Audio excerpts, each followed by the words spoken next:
In a single moment, your life can change. Moments with Marianne is a transformative hour that covers an endless array of topics with the best of the best. Marianne's guests are leaders in their field, ranging from inspirational authors, top industry leaders, business and spiritual entrepreneurs. Each guest is gifted and a true visionary, a recognized leader in their own work. They teach others to develop, refocus, and grow. Marianne will bring the best guest and sometimes a special surprise. Don't miss this. And remember, make every moment count.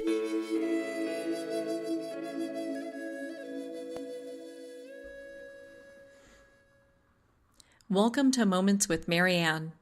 Today, my special guest is Scarlett Lewis. Scarlett is the mother of Jesse Lewis, who was killed in his first grade classroom during the awful tragedy at Sandy Hook Elementary School on December 14, 2012. Jesse, along with 19 classmates and 6 teachers and administrators, was murdered in one of the worst school shootings in U.S. history. Scarlett then founded the Jesse Lewis Choose Love Foundation in honor of Jesse, and to spread a message he left on their kitchen chalkboard shortly before he died, reading, "Nurturing, healing, love, the formula for choosing love," and to promote social and emotional education in our schools, as well as a consistent message of compassion in our communities. Scarlett is also the author of Nurturing, Healing, Love, A Mother's Journey of Hope and Forgiveness. I'd like to thank Scarlett for taking the time to be on our show today. Welcome, Scarlett. Thank you so much, Marianne. Oh, thank you for being on the show. I came across your information and just had to have you on the show. And what a heart-wrenching and at the same time healing story that you have. Well, unfortunately, Marianne, this issue of school-related shootings continues to happen in our country. In fact, we experience one per week, which that is since the shooting at Sandy Hook Elementary, and I know that that's shocking. But I think that that's why my story is really important, because it focuses on choosing love. Well, and the journey in getting there too, because it is a journey. Exactly. You know, definitely. And it is appalling that that's happening on a weekly basis, or it's even happening at all. You know, so for our listeners that might be a little new to your story, why don't you share a little bit about your brave little boy Jesse, and just, I mean, I was just reading the book, and he's absolutely amazing, and what a bright light, you know. I love being able to share him. Yes, so my book is called Nurturing, Healing, Love, and it's actually based on a message that Jesse wrote on our kitchen chalkboard shortly before he died, that I found after he died. 3 words, this little 6-year-old had written, nurturing, healing, love. I knew, of course, instantly when I saw that that was not something that would normally come out of Jesse's mouth. Jesse was a little 6-year-old, you know, just this little rough and tumble boy. And those words aren't in the vernacular of a 6-year-old. They're not something a 6-year-old would normally say. Of course, they were phonetically spelled because he's just in first grade and learning to write. But I knew when I saw that, it actually brought me a lot of comfort, because I felt like he had a spiritual awareness that he was not going to be on earth for very much longer, and he wanted to leave a message of comfort for his family and friends. Of course, this wasn't a cognitive thought in his head, but it was subconscious. And when I saw those 3 words, I found out later that those 3 words are in the definition of compassion across all cultures. And I actually worked with a professor at Western Connecticut State University. His name is Professor Chris Cook. He's now on my board of directors. And I asked him to come over, and I showed him the chalkboard, which I do everyone that comes in, by the way.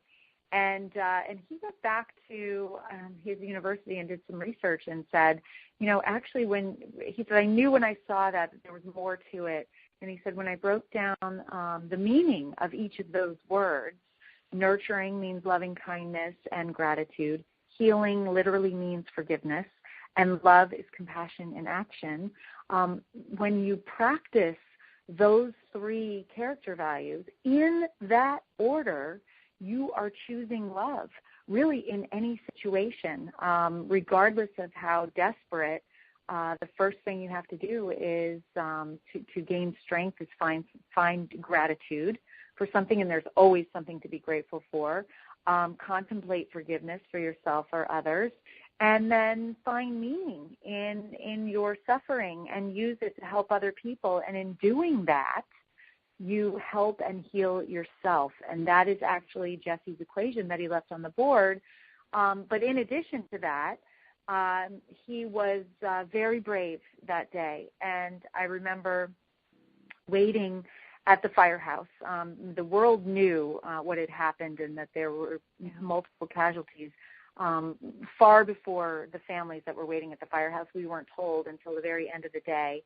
And I remember waiting all day, being told, oh, they're hiding.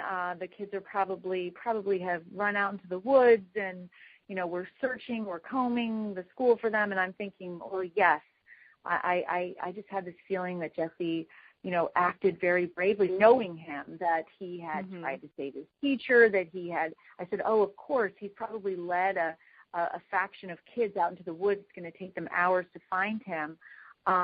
But we did find out, of course, we were told that he had been murdered in his first grade classroom alongside 19 other first graders in 2 classrooms and 6 teachers and administrators. When I say that, even now, almost 3 years later, because we're coming up on the 3-year anniversary, it still is so shocking that I almost say it as a third person. I'm almost standing outside my body and looking at myself saying, could that be true? What are you saying? No, it must be.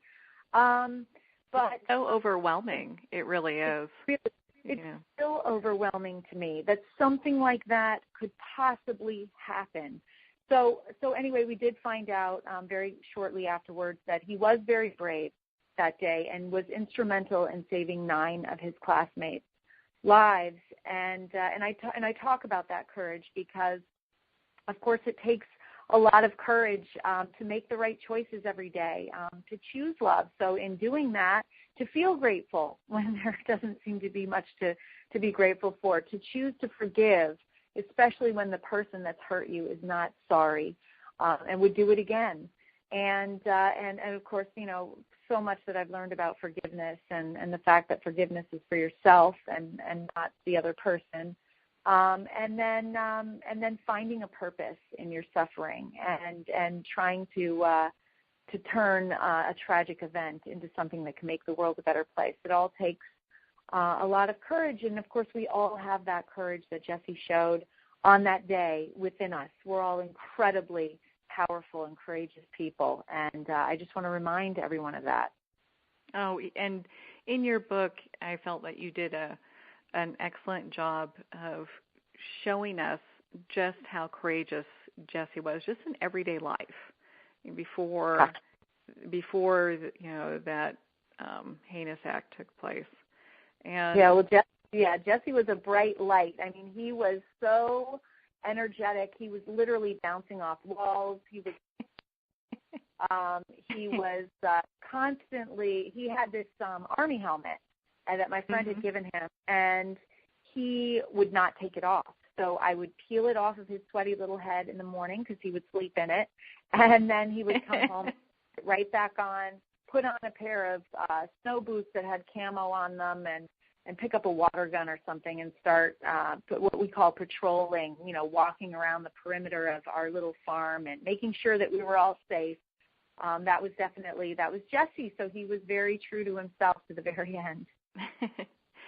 Yes, and in your book you talk about how he saved all these other children and what courage it took at that time to face the attacker, and it sounded like also leading up to those days, he had an idea that something was going to happen because of the warning signs that he was giving both. Well, I don't know if they're warning signs, but messages he was giving his dad and you, and so letting you both know it was going to be okay.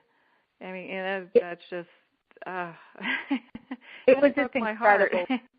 I know, and you would never. I mean, they were things that happened that you can look back on in hindsight and say, yes, he knew. But they're nothing that in the present moment you would maybe not take him to school for, or you think, oh my God, something terrible is going to happen.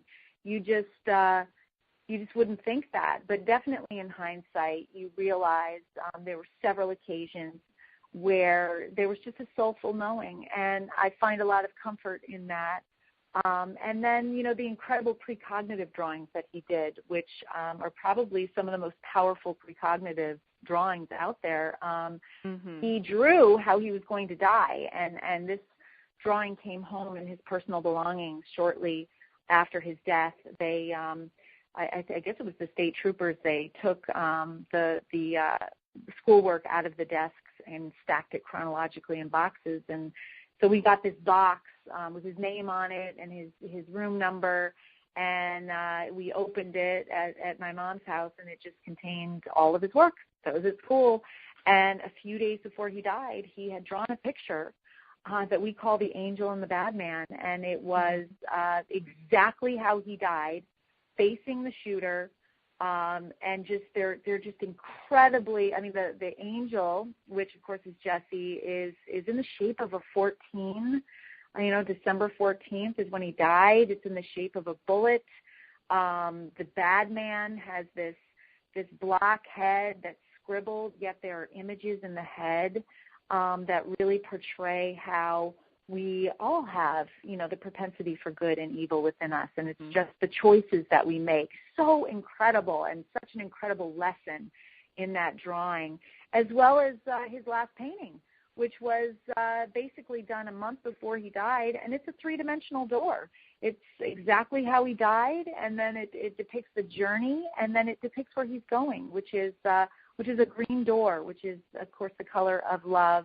There's even gold behind it, if you believe in the Golden Gates. I mean, it's just so rich, and it's so wonderful and miraculous. And, of course, at the same time, despite all of these synchronicities, I'll call them, and signs, I'm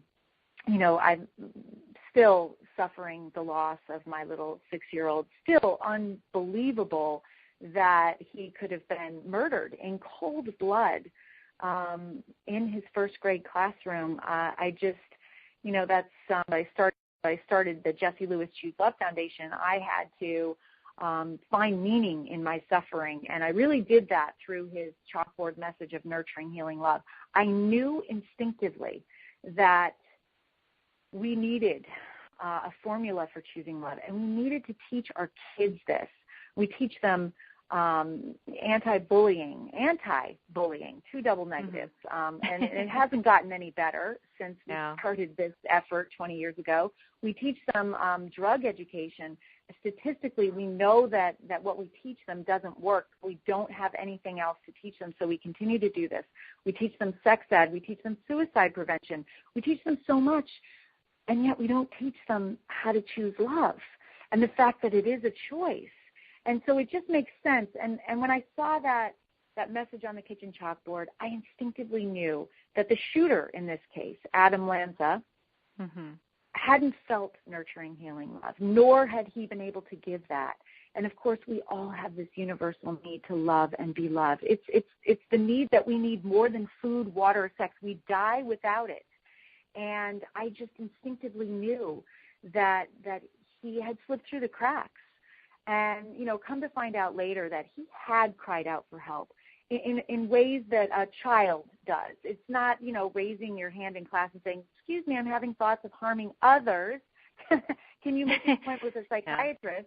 No, for Adam, it was like, writing a book called The Book of Granny that he brought in 5th grade in Sandy Hook Elementary. He went to that school, and he had written a story, and he wanted he bound it and wanted to sell it, and it was about a witch that came to school with a broomstick that opened into a semi-automatic weapon and murdered children. I mean, if that isn't a cry for help and a red flag, I don't know what is. And it was completely ignored. So you can, if you get inside his head and you see that he was trying to get help and attract attention to himself, yet he was ignored.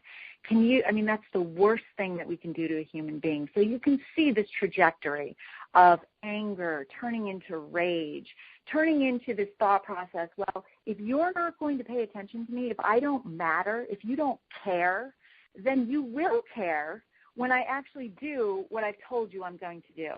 And, of course, we did. We paid attention then. And we're seeing this happen over and over and over again because these shooters are telling people what they're going to do, and we're ignoring it. And so I think a lot of times I don't think the schools they haven't up to this point, or maybe at some point, have really been, understanding that or even prepared.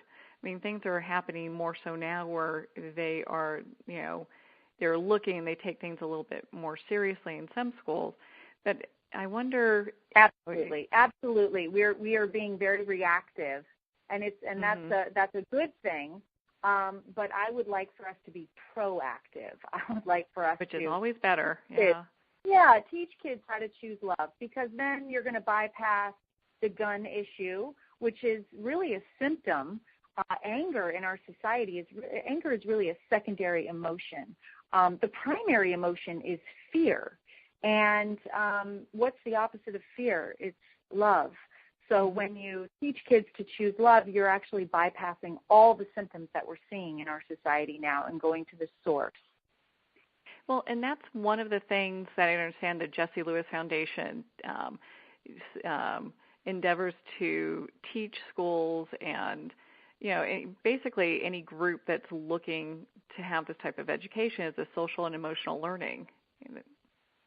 Yes. So I have been a leading advocate for social and emotional learning, really crisscrossing the country, speaking about it,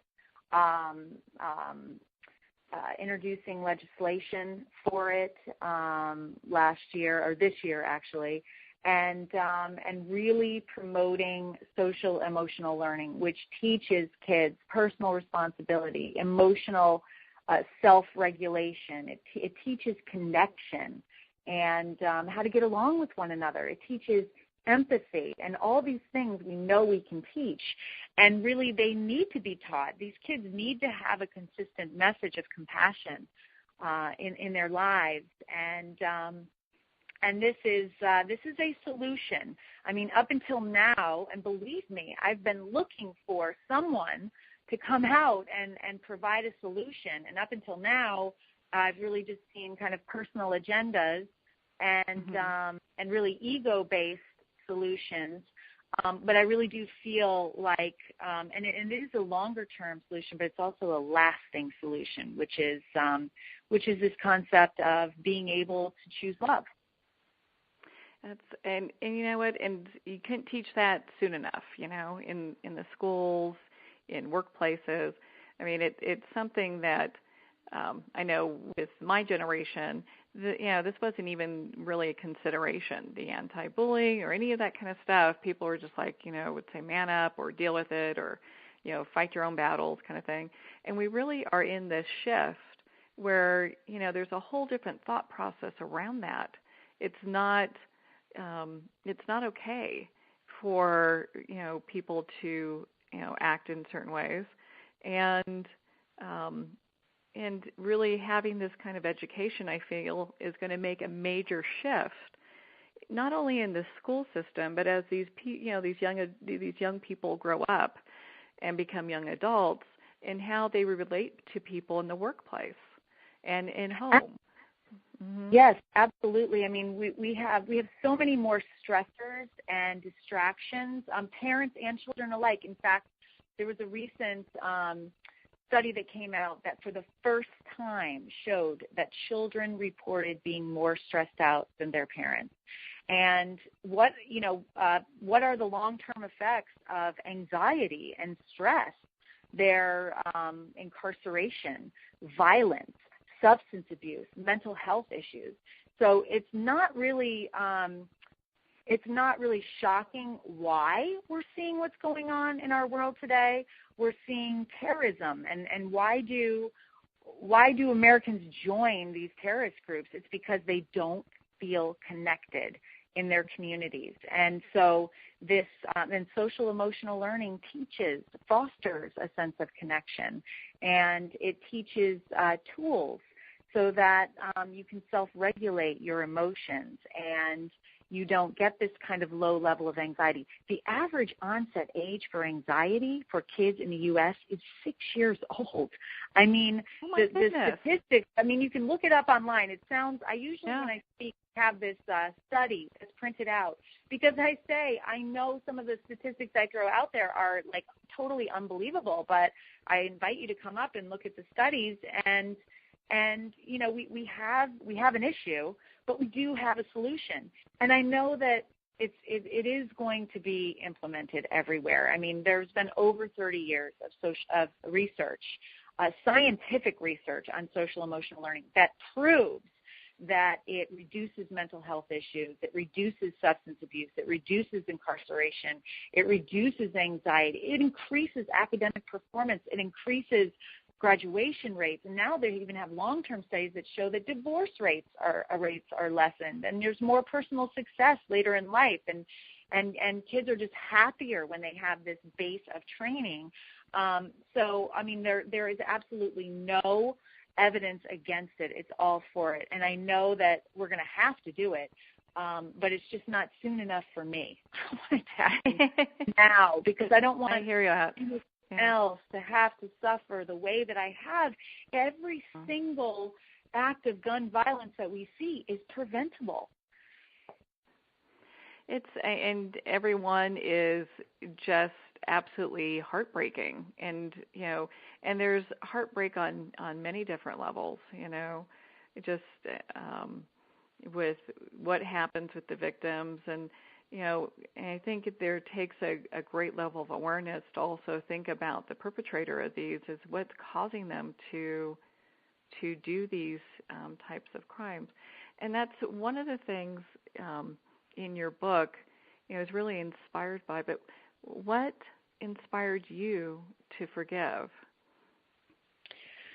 Well, that's a great question. But because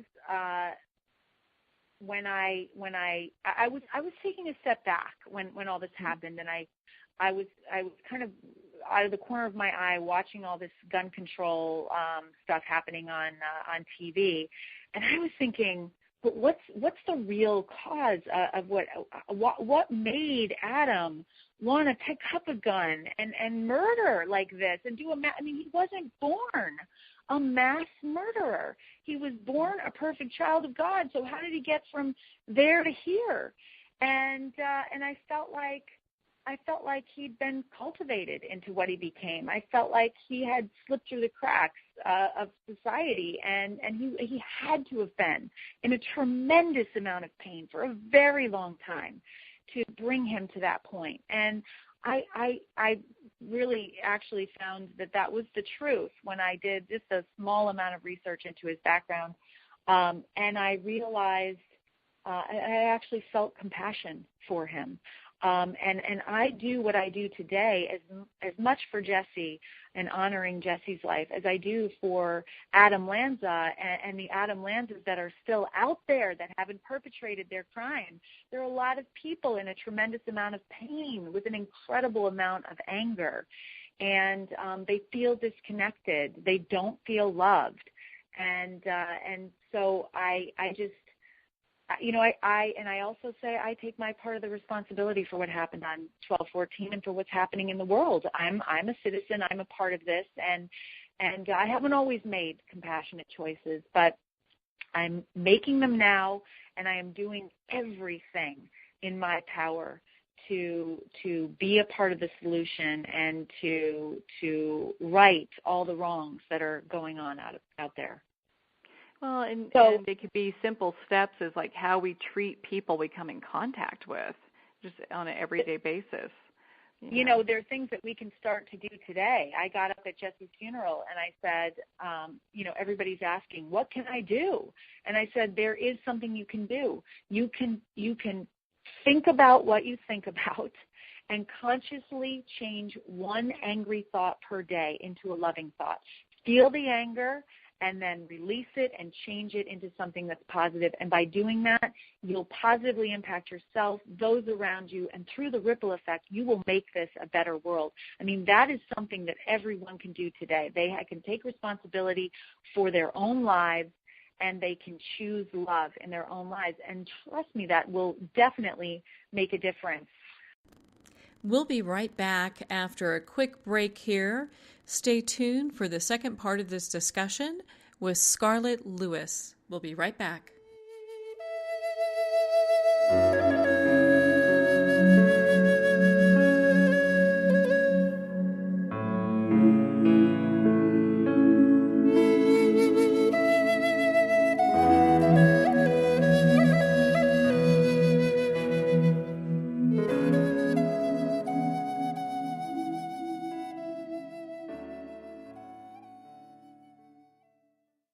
Are you dreading your next business trip with all of the unhealthy food choices? Well, eating healthy while on the road for business is no longer a hopeless battle. Natasha Leger, a road warrior herself, not a doctor, dietitian, or nutritionist, but a real-life business person, understands the unique stresses of business travel and has written a book to inspire us and show us how easy it is to make healthy choices while on the road. Order Travel Healthy, a road warrior's guide to eating healthy at TravelHealthyBook.com. That's TravelHealthyBook.com.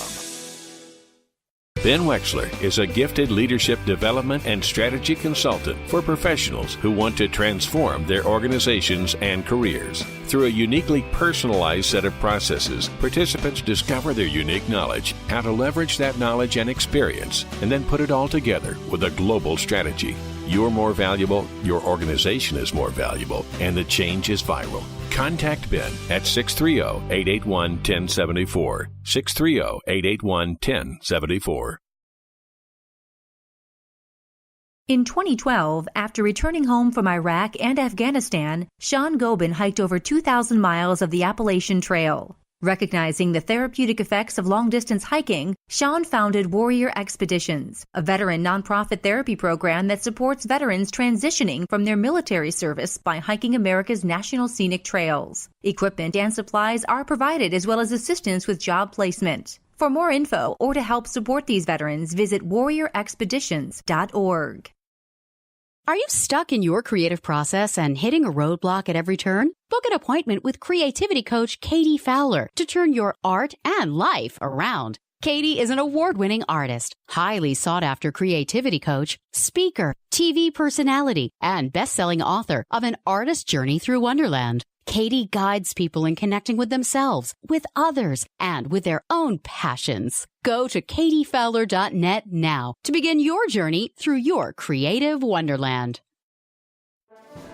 Internationally recognized and award-winning author Judy Goodman works and teaches outside the box of limited thinking. Working with people from every walk of life, her goal is to empower you to be the best you can be, no matter what the challenge is. Born with the gift of seeing beyond our normal vision, she has an extraordinary gift of working with every challenge. Teaching beyond conventional wisdom, her work is described as life-changing. Visit judygoodman.com. That's judygoodman.com.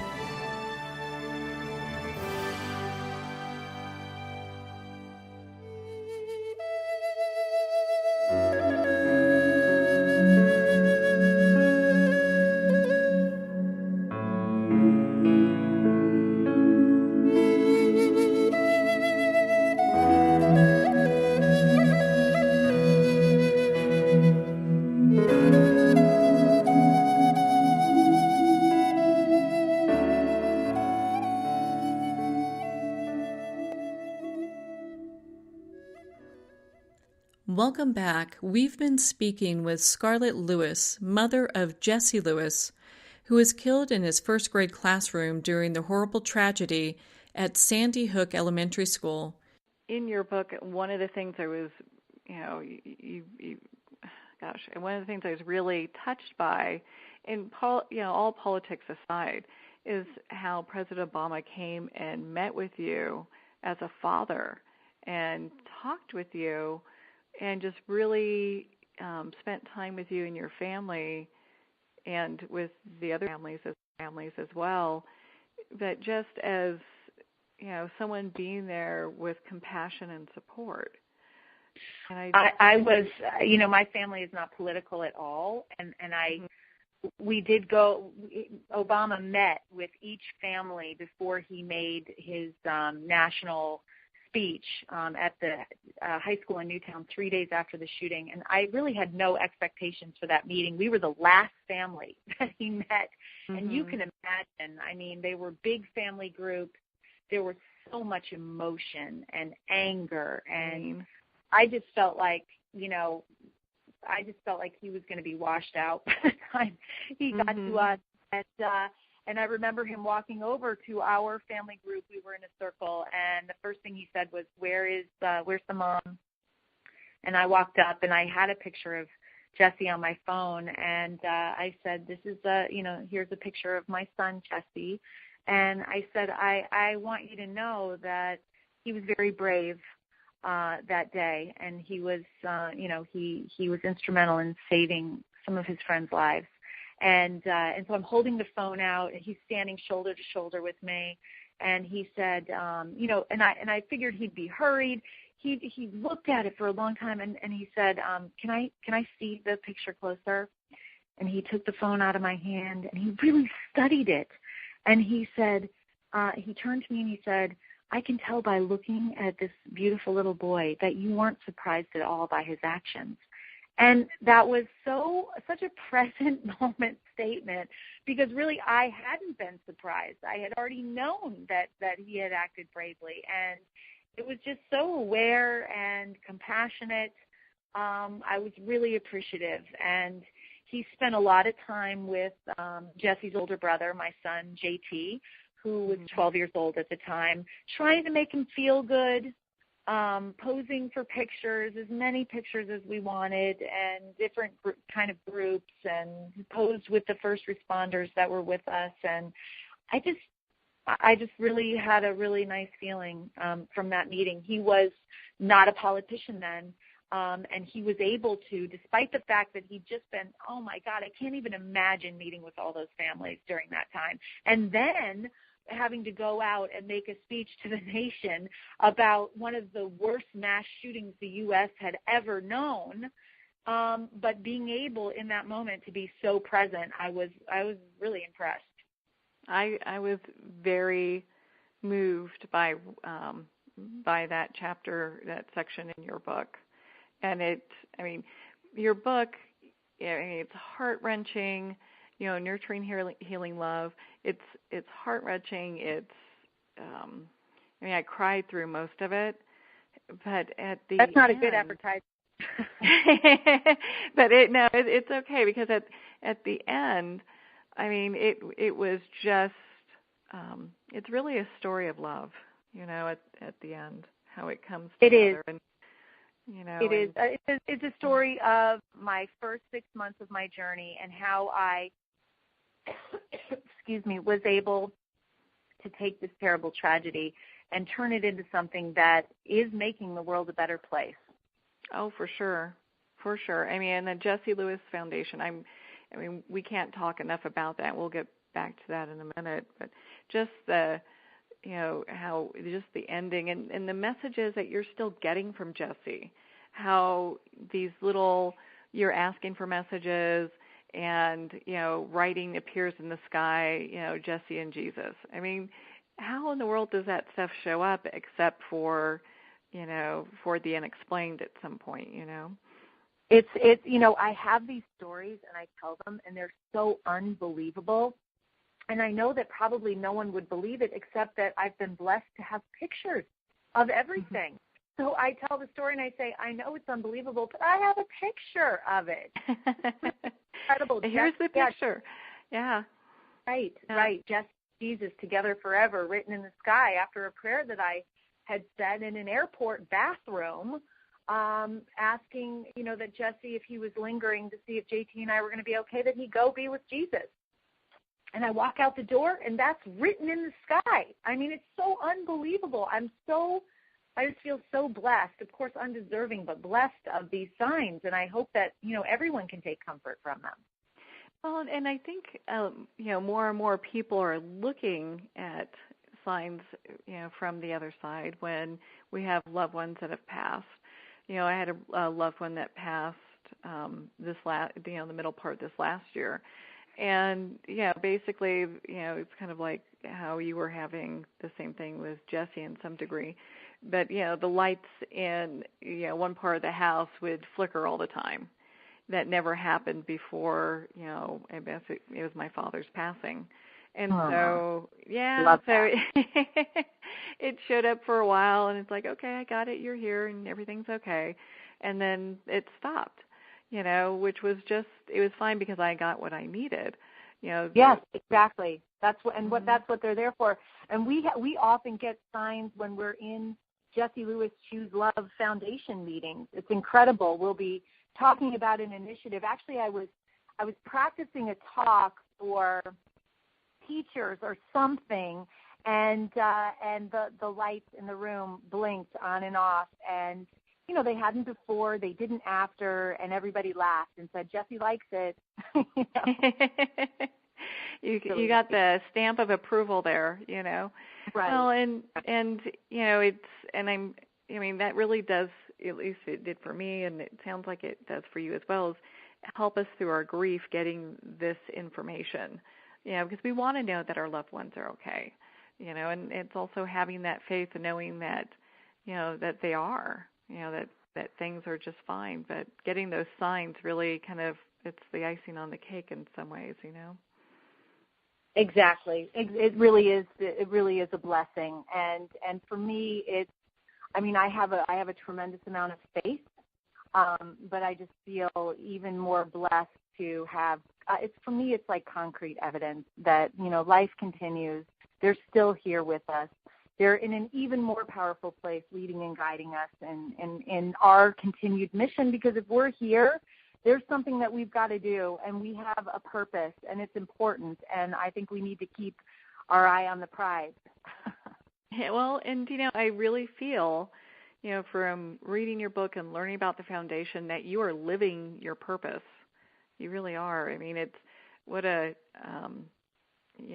heartbreaking way to get to it, to this, but you definitely are out there helping other people so that these things just don't happen. This, it'd be nice to have it that any type of shootings or any type of violence in this sort is really a thing of the past.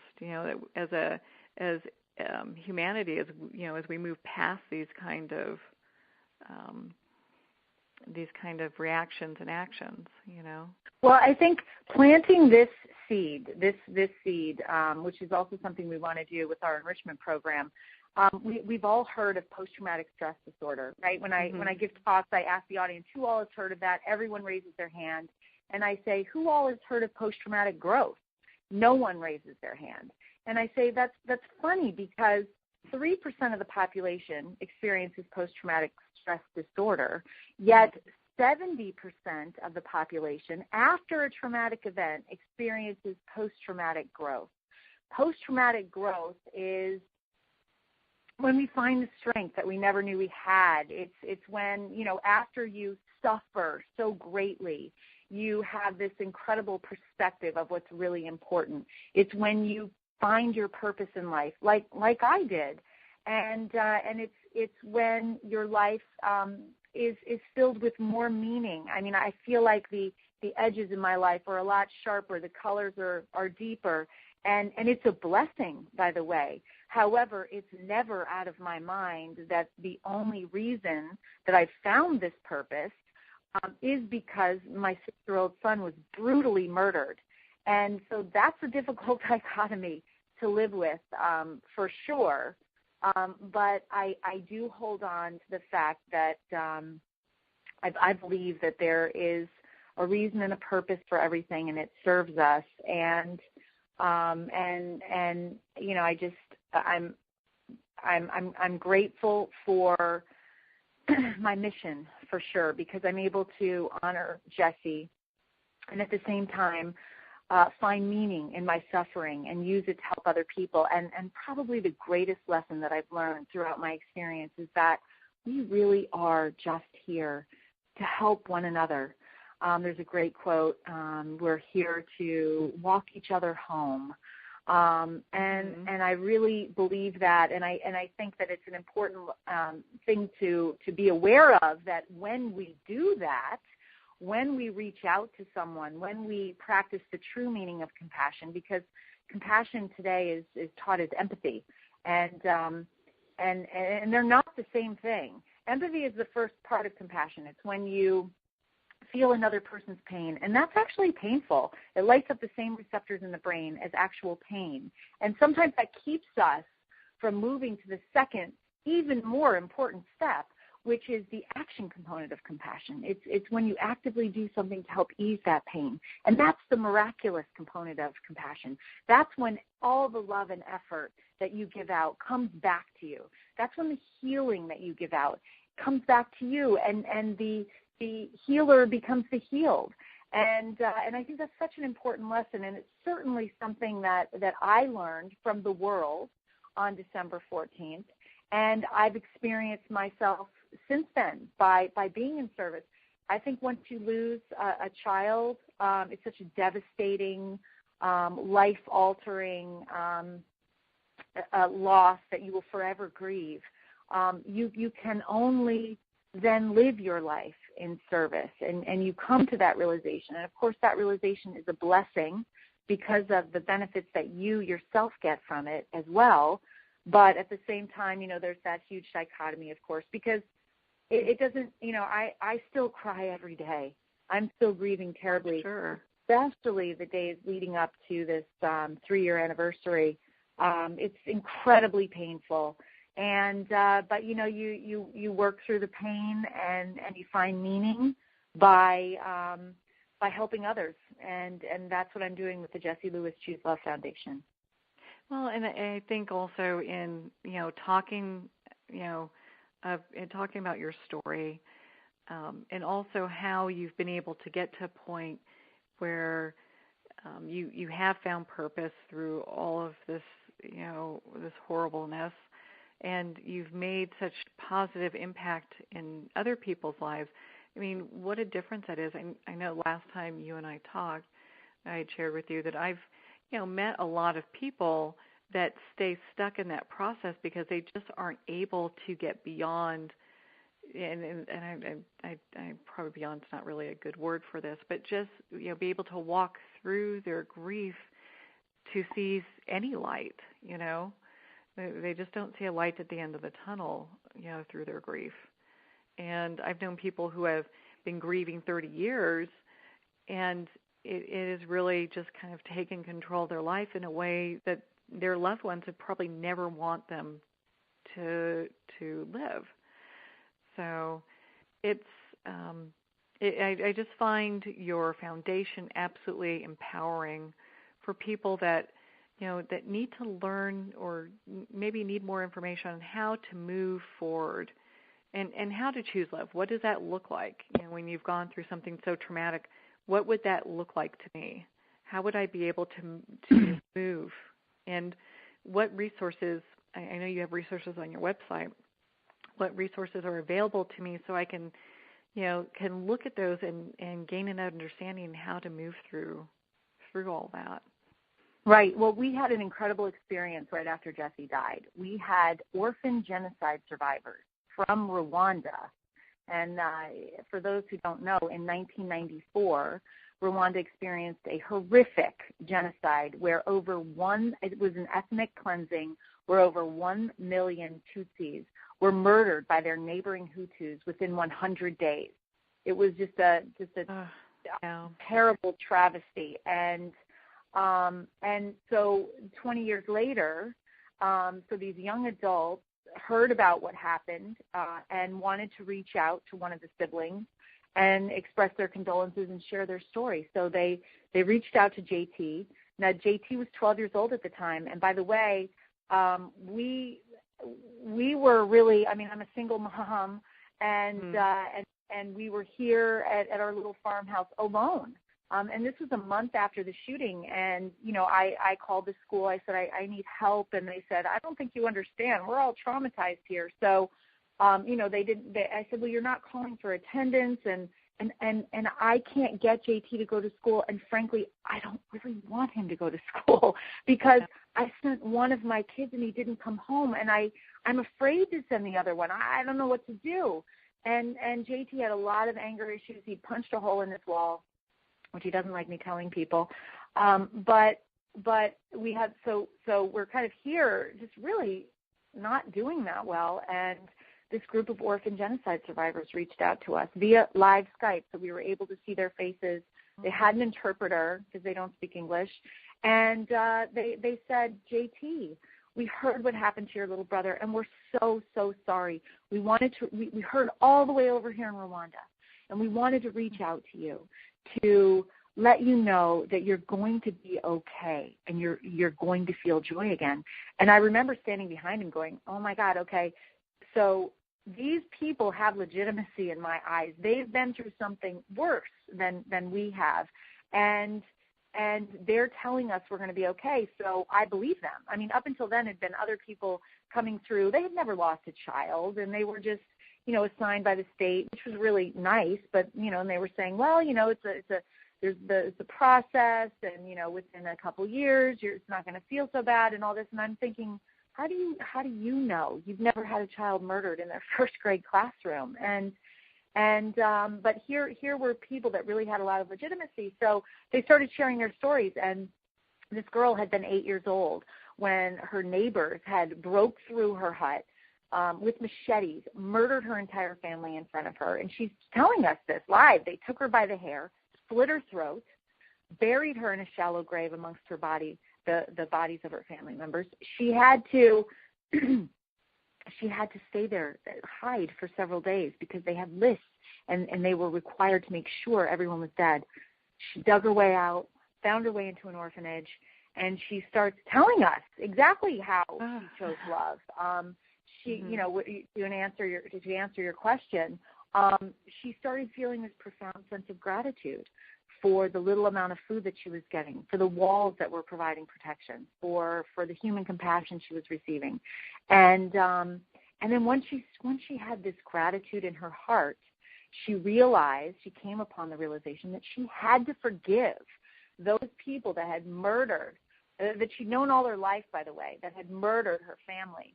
Because if she didn't, she would be going down the same path of anger and destruction they had gone down. And then once she made the choice to forgive, that gave her the strength and clarity of mind to really sit with her suffering, not be afraid of it, sit with it, look into it, ask what the questions are in her suffering, and find meaning and use that to help other people, like she was doing with JT. And wow, is that an equation? Yeah, what an amazing young lady. My goodness. Amazing. And amazingly, I didn't realize this until later, the formula for choosing love that they gave us for healing and joy is the same exact formula that Jesse left on our kitchen chalkboard. But this was, you know, explained to us so beautifully. Then there was another boy that was there, and he had a little bit different experience. He escaped into the mountains, and he and his family ate grass for 90 days, starving while they watched the destruction of their community. Several of his family members died. He went back into his community afterwards, and he just loved school so much, even though he'd never be anything but a subsistence farmer, no running water, no electricity, no higher education, obviously, but he loved school. He wanted to finish his elementary school, so he would walk down a mountain for 2 hours in the morning, walk back up for 2 hours in the afternoon, no breakfast, no lunch, just to go to school.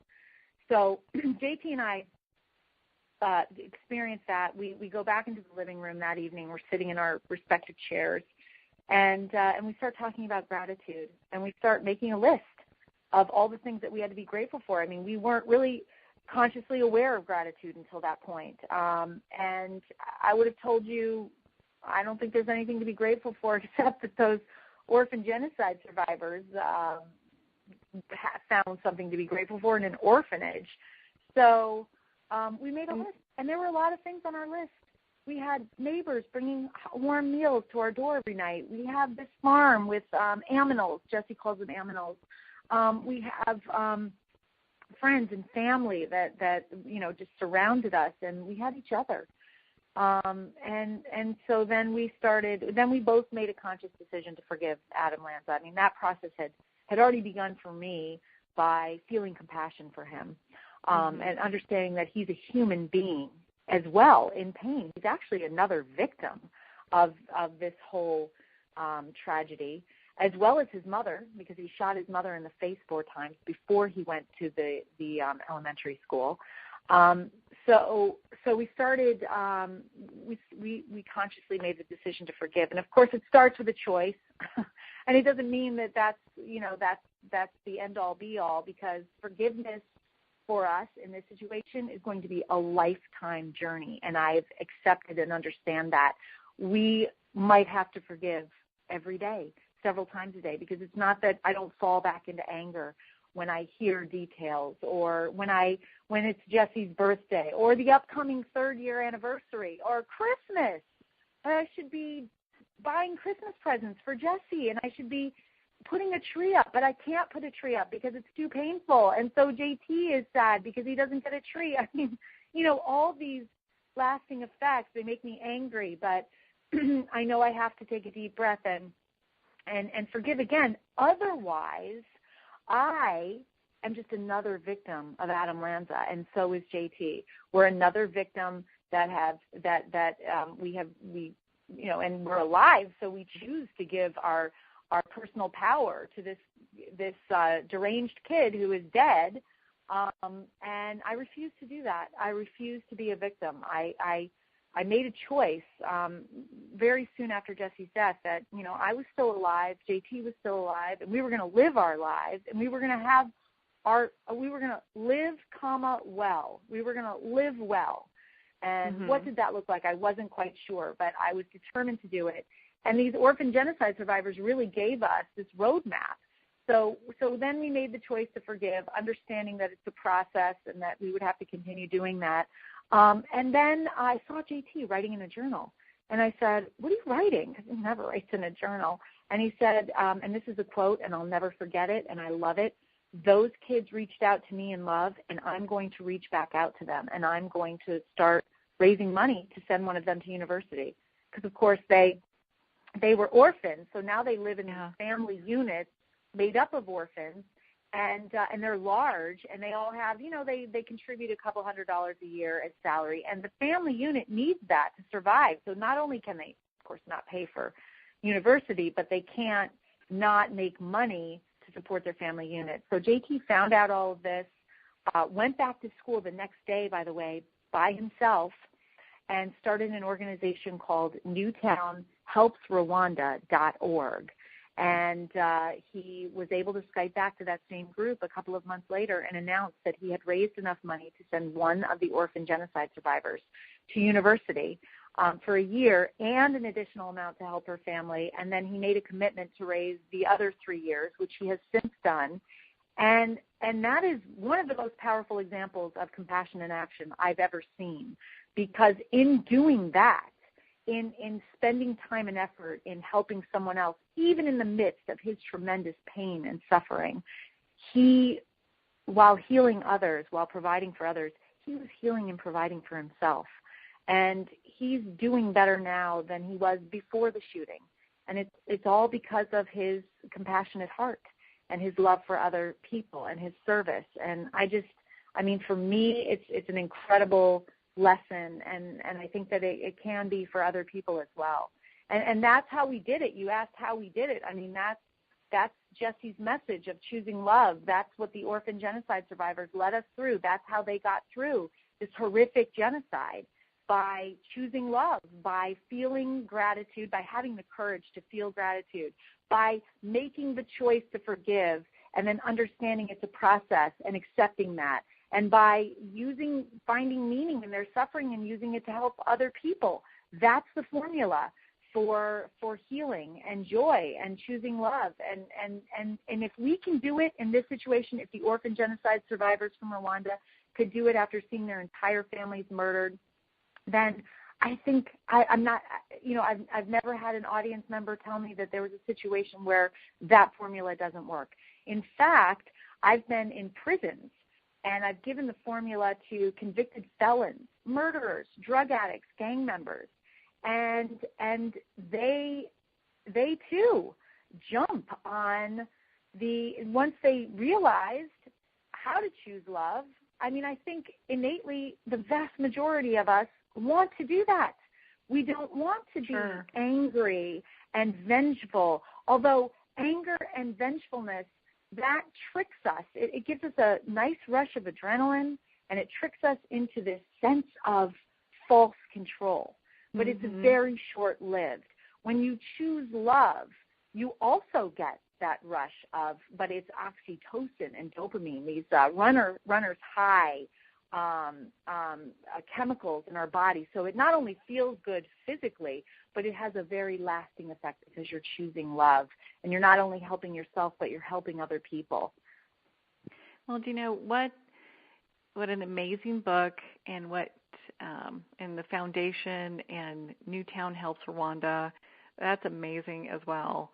And I just wanted to thank you so much for taking the time to share this with me and with the listeners, and really love and just what I have picked up from this. There's a lot, but one of the key things is love and forgiveness really stops the circle of violence. We don't have to continue, to participate in that in any way. We can take control and choose to love and forgive and stop that whole cycle. Yes, amen. Amen is right.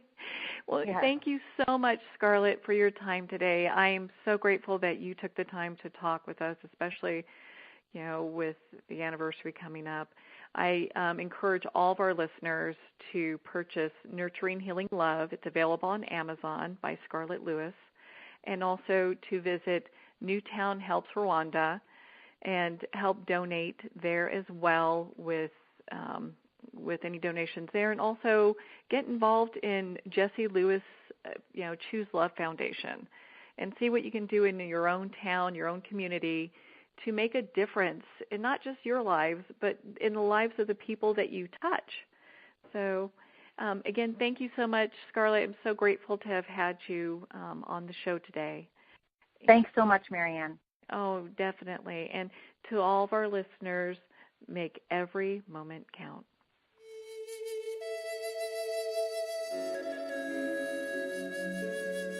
Join us next time for Moments with Marianne, when host Marianne Pestana brings another inspirational gifted leader to help us grow. Tune in every second Sunday at 8 p.m. Eastern Time for Moments with Marianne, when the Dream Vision 7 radio network is at 1510 a.m. Boston. Or catch Moments with Marianne every Thursday and Friday at 5 p.m. and 5 a.m. Eastern Time by going to dreamvision7radio.com. To learn how Marianne started her business from the ground up, visit mariannepestana.com.